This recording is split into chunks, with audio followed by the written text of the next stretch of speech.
es. Hola amigos, quiero mostrarles este lugar, mire, que se ve a las espaldas mías. Mire qué bonito lugar.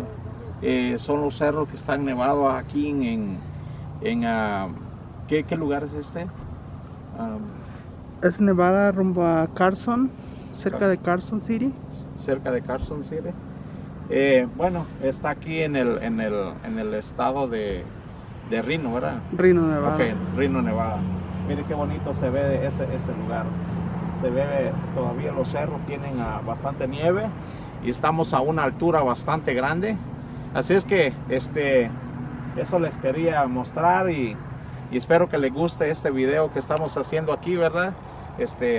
Andamos dando una vuelta aquí, explorando estos lugares bonitos que hay en este estado de Nevada.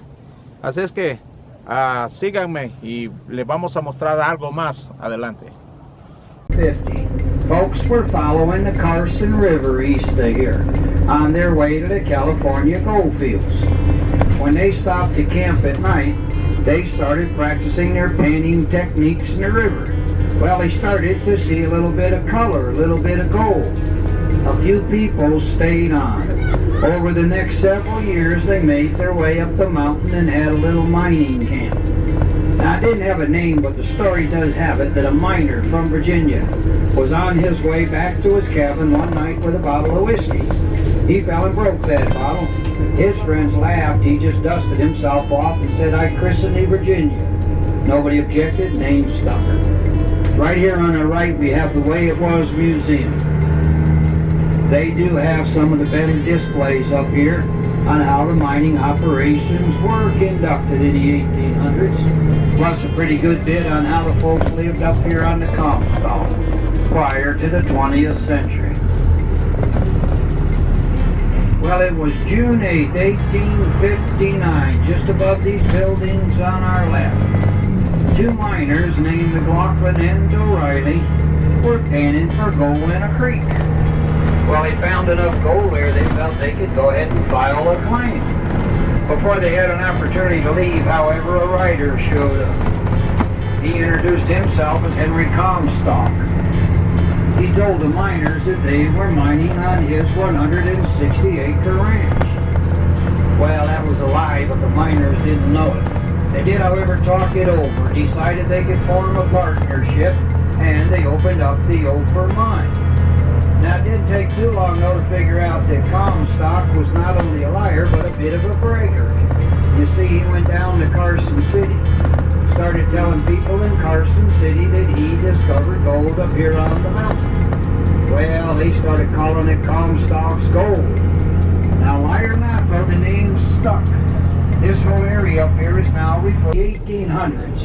Just up the street here, there was a red light district. One of the ladies that worked there's name was Julia Bulette. Now, Julia Bulette was brutally robbed and murdered one night. The firemen thought a lot of Julia, though. They even wanted to bury her in their section of the cemetery. Ladies of the town, however, objected. And after a short fight and two grave sites, well, the firemen lost the argument. They ended up burying Julia over there across the canyon. That's the Boot Hill area. Her gravesite is about halfway up that hillside. We do have a little white picket fence around it, although it's barely visible. They're rather hard to pick out right now. There is a little more to that story, though. You see, the firemen, they didn't take Julia out of town quietly.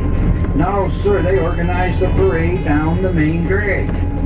They had 15 wagons, a marching band, all the fire companies of Virginia City and Gold Hill, all gathered together, taking Julia out of town for one last ride. I kind of think that parade might have had a little message in it to the wives, but I'm still not sure about that part. Now, getting back to McLaughlin, O'Reilly, and Comstock and that Ophir mine. They worked that mine for a short period of time, found an opportunity and sold it for $45,000. That was a lot of money in the 1860s. They left town quite happy. Their smiles didn't last. You see, the new owners of the mine, while mining that gold, they were removing a blue clay. Some claim they even paved the streets with that clay.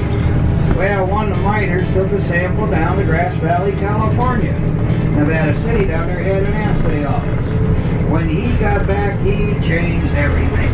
They found out that blue clay was worth about $900 a ton in gold, over $3,000 a ton in silver. And that's not by today's standards either. That's when gold was $20 an ounce, silver $1 an ounce. But it was the start of the big bonanza up here on the Comstock. Folks came up here by the thousands. Some just looking for work. Others came up here to seek their fortune. George Hearst came over here by way of Nevada City. He made a fortune up here in the mines. His son, William Randolph, used some of that money to start the Hearst newspaper dynasty and the eventual building of the Hearst Castle over in California. Now right here on the left, this flat area was the Virginia and Truckee Railroad Yard. The B&T Railroad was known as Queen of the Short Lines. It was in operation from 1869 to 1939 between Virginia City and Carson City. At one time, they had 22 steam locomotives operating between 40 and 45 trips a day. In 1872, they opened up a spur from Carson City to Reno to tie in with the Central Pacific Railroad. That spur stayed in operation until 1950. The red building on our left is the old freight depot. I'll show you the ticket office a little further up here into the tour. Now on the right, these blocks along here were known as the Red Light District. There, the ladies worked in little cabins that were referred to as cribs, as in baby cribs. Down the hill to the left, there's a large tan tailing pile. That comes from the Consolidated California and Virginia mines. The Con Virginia was the largest mining operation on the Comstock. They mined $110 million worth of gold and silver. In the late 1800s, we had more than 22 mines in operation. They dug over 750 miles of shafts, drifts, and tunnels underneath Virginia City and Gold Hill, many of which still stand, being held up by timbers brought over from the Lake Tahoe Basin. Yellow building on the left's the Comstock History Center. In the window, the number 27 steam locomotive. They are shut down for the winter. Over here on the right is a monument to the Red Light District. A little more on there about Julia Villett's murder, too. A little bit of whodunit. Now down the hill to the left, there's a multi-story brick building with a white porch. That's St. Mary Louise's Hospital. That was run by the Sisters of Charity in late 1800s. Remained a hospital till the early 1940s. It's now an art center and a retreat. And they do have overnight accommodations. We also have a number of hotels, motels, and bed and breakfast with very comfortable accommodations right here in the Virginia City Gold Hill area. Some of them, they might even entertain you with a little late night ghostly adventure. We have two churches over here on the left. The tan church is St. Paul's Episcopal Church. The red brick, St. Mary's in the Mountains. That was Nevada's first Catholic church. The Great Fire of 1875 destroyed both previous churches. They were quickly rebuilt, however. When they rebuilt St. Paul's, they didn't use any nails in the framing. It's all held together with wooden pegs. When they rebuilt St. Mary's, they had more than 4,000 parishioners. And that church was rebuilt to the size you see today. St. Mary's will be open till 4 o'clock for self-guided tours. They have a gift shop, a free museum, and a monk's white cellar downstairs. They just got over with Mass right now. St. Paul's is not open at this time. The building right here in front of us was the rectory for St. Mary's, now a private residence. Right up ahead on the right is the B&T passenger depot. They are shut down for the winter, but they will be having trains running next weekend and the next few weekends. The Candy Cane Express will be running from Virginia City up here.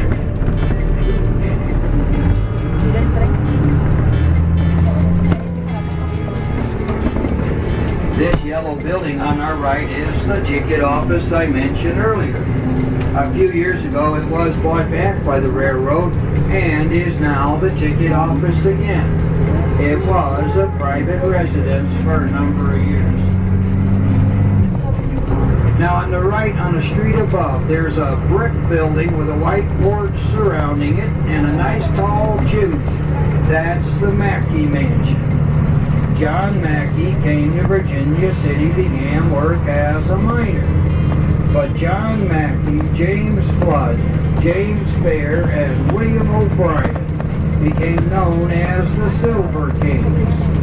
John Mackey outlived his three partners.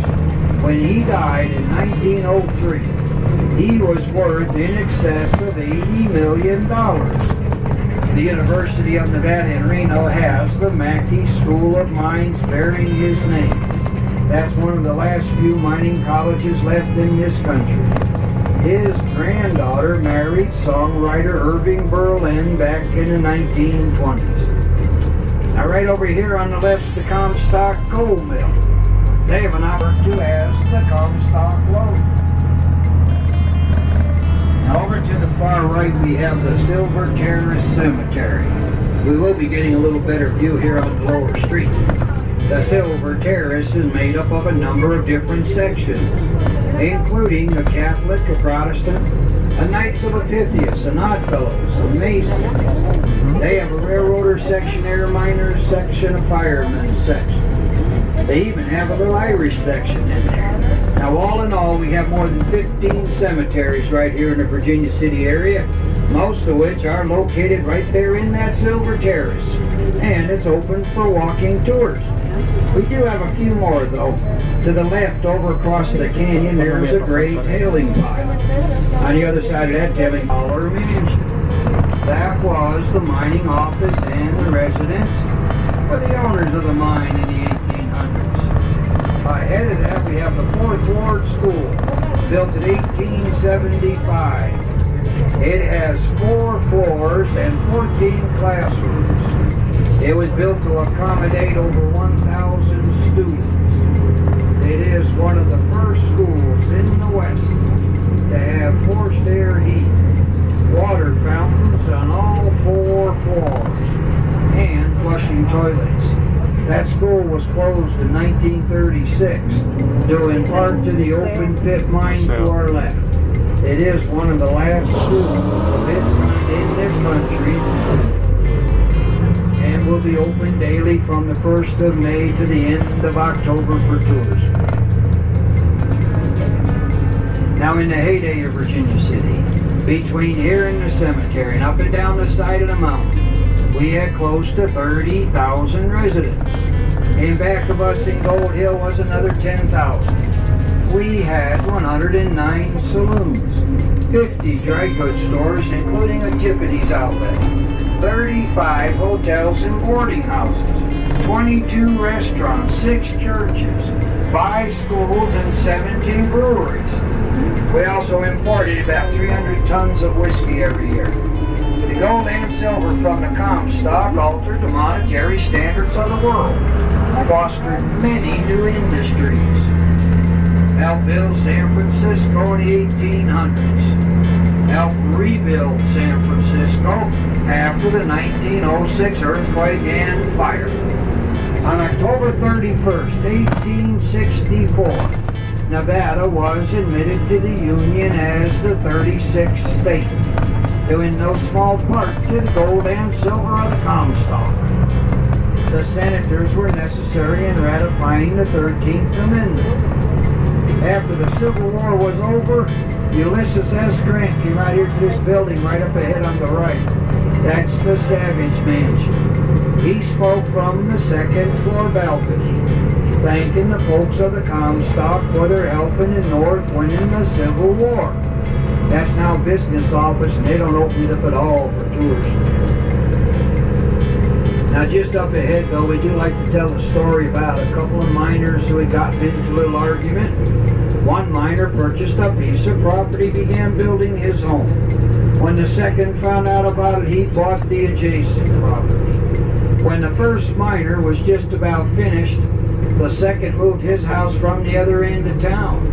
He said, I'm going to put my house so close to that man's house that he'll not be able to enjoy the cool breezes of summer or the warming sun in the winter.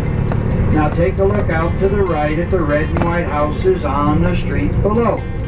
As we pass by, look between them and see just how close together they are. I think that miner accomplished his mission. We call them the spite houses.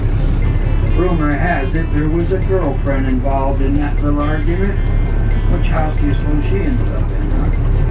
The Chapin house here's the last of the old boarding houses. They was built about 1862. Down below we have the front side of the Mackey Mansion that I mentioned earlier, and they're open today for tours. Now on the left on the street above there are two tan buildings. That's the carriage house and the castle. The carriage house was rebuilt several years ago using all the original specifications. They even brought in square nails from Pennsylvania. The castle itself was built in 1868. It was modeled after a castle in France, thus the name. All of the furnishings were purchased in Europe, brought around the Horn to the Bay Area, and brought up to Virginia City by wagon. They have silver doorknobs there and a number of silver fixtures throughout the house. They did shut it down to tours some years ago though. First Presbyterian church on the left was built in 1866. This church and the next 13 buildings down to the intersection were spared that fire of 1875. You see, it was late one night in October of 1875.